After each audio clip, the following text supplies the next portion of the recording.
Rezeki itu datangnya tanpa sebab. Orang itu cukup bertawakal pada Allah, nanti Allah akan memberi rezeki. Rumusnya, katanya Imam Malik, lakukan yang menjadi bagianmu, selanjutnya biarkan Allah mengurus yang lainnya.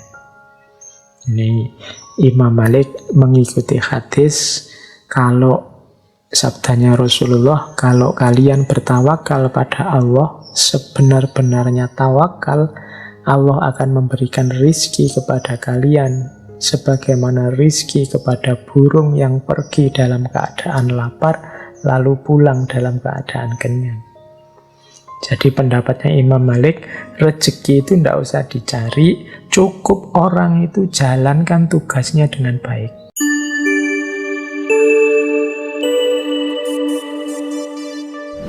Assalamualaikum warahmatullahi wabarakatuh.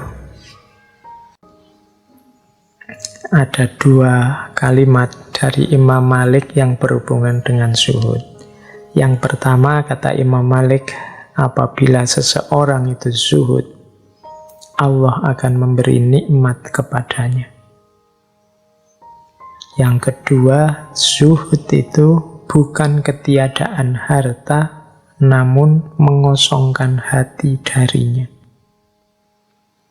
Ini dua kalimat untuk jadi bahan kita muhasabah.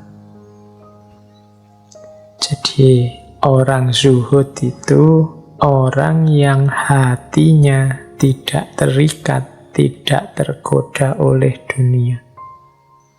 Katanya Imam Malik, justru sebaliknya, orang yang tidak terikat dan tidak tergoda ini akan mendapatkan nikmat dari Allah.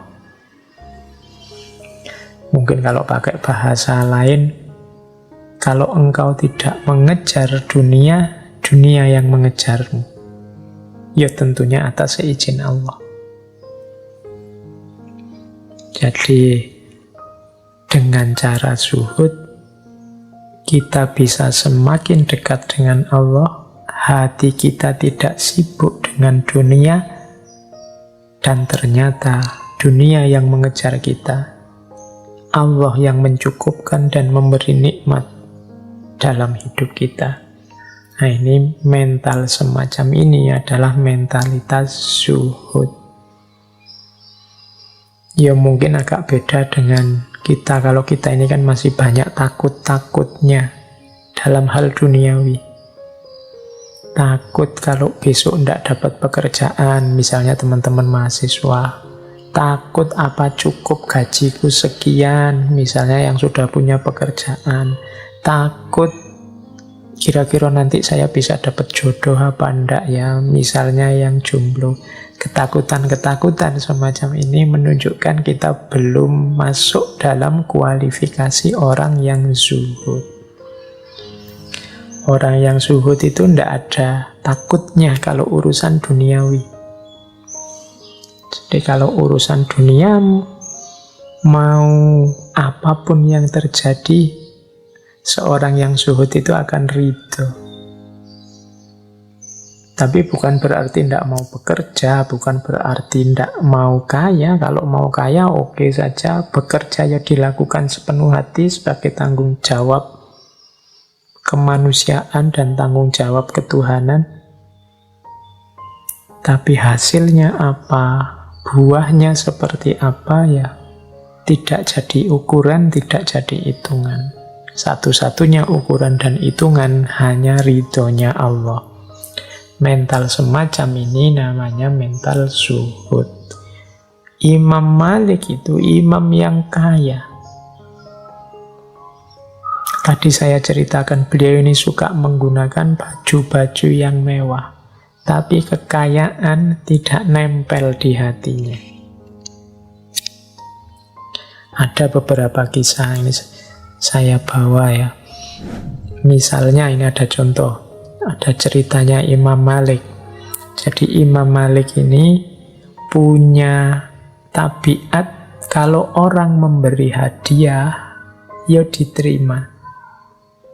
Tapi hadiah itu tidak membuatnya terikat, tidak membuatnya terpengaruh, bahkan kalau mungkin dikembalikan lagi.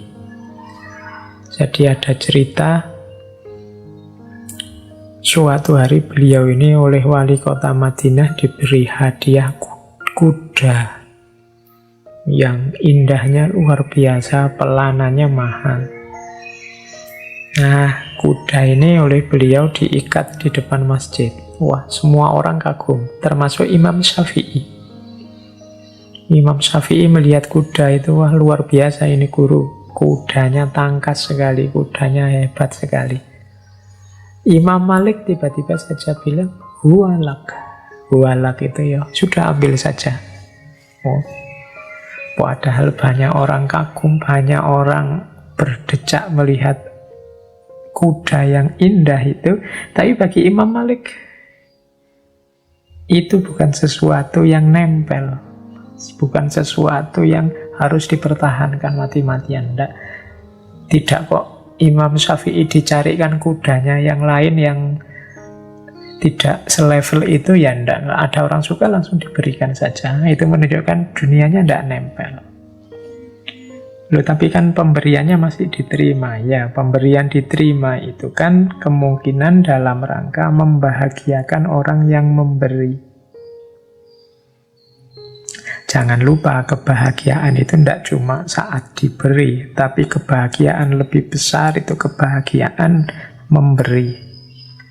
Maka memberi kesempatan orang untuk bahagia dengan berbagi itu bagi saya juga termasuk kebaikan. Bilang pada Imam Syafi'i pandangannya tentang rezeki. Katanya Imam Malik, rezeki itu datangnya tanpa sebab.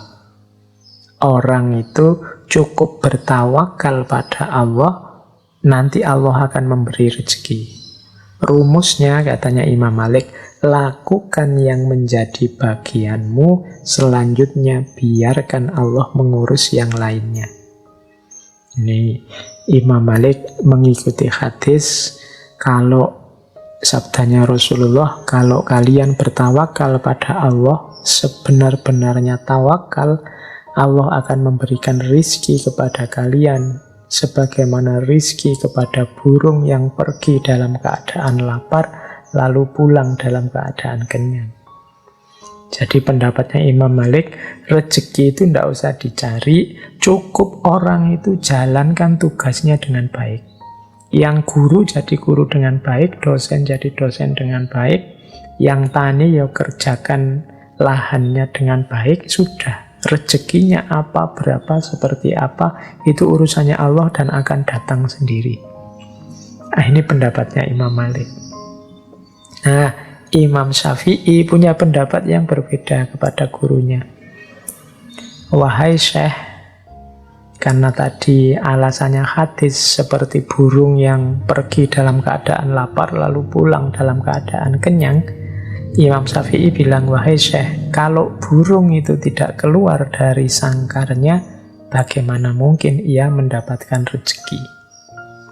Jadi gurunya bilang rezeki itu tidak usah dicari, dia akan datang sendiri. Kalau Imam Syafi'i bilang, ya ndak, rezeki ya harus dicari, harus dijemput. Nah, ini beda pendapat, tapi ya ndak gegeran. Nah, ada cerita terus. Suatu ketika Imam Syafi'i ini berjalan-jalan, beliau melihat serombongan orang sedang panen anggur. Wah, terus Imam Syafi'i, wah, ini ada kesempatan untuk dapat rezeki. Imam Syafi'i terus membantu panen anggur itu, membantu orang panen. Nah, setelah panen selesai, Imam Syafi'i diberi imbalan beberapa ikat anggur sebagai balas jasa. Wah, ini seneng Imam Syafi'i ini, dapat anggur lumayan ini. Selain dapat anggur ini, saya mau menunjukkan ke guruku bahwa teoriku yang lebih benar. Datanglah Imam Syafi'i dengan membawa anggur pada Imam Malik. Ditaruhlah anggur itu di depan Imam Malik. Imam Syafi'i cerita pengalamannya tadi, membantu orang panen anggur. Terus Imam Syafi'i bilang, seandainya saya tidak keluar dari pondok kita ini dan melakukan sesuatu, membantu orang manen, ya tentu saja anggurnya tidak akan pernah nyampe di tangan saya ini yang kita makan bareng-bareng ini. Kalau saya diam saja, ya anggurnya tidak datang. Mendengar kalimatnya Imam Syafi'i ini, Imam Malik ya tersenyum. Kemudian dia ngincipi anggurnya. Loh, hari ini tuh aku ndak keluar kemana-mana. Aku ya ngajar saja, seperti biasa. Tapi tadi tuh aku mikir, alangkah nikmatnya ya kalau panas-panas gini ada anggur datang. Tiba-tiba engkau datang sambil bawa beberapa ikat anggur. Loh, bukankah ini bener aku toh? Lakukan yang jadi bagianmu, rezeki urusannya Allah. Nah, jadi dua orang guru murid pendapatnya beda, masing-masing membawa bukti. Akhirnya bagaimana? Akhirnya dua-duanya sama-sama tertawa, sama-sama senang menikmati anggur bersama-sama. Ini adabnya orang beda pendapat. Berakhir dengan gembira, berakhir dengan bahagia saling tertawa bersama.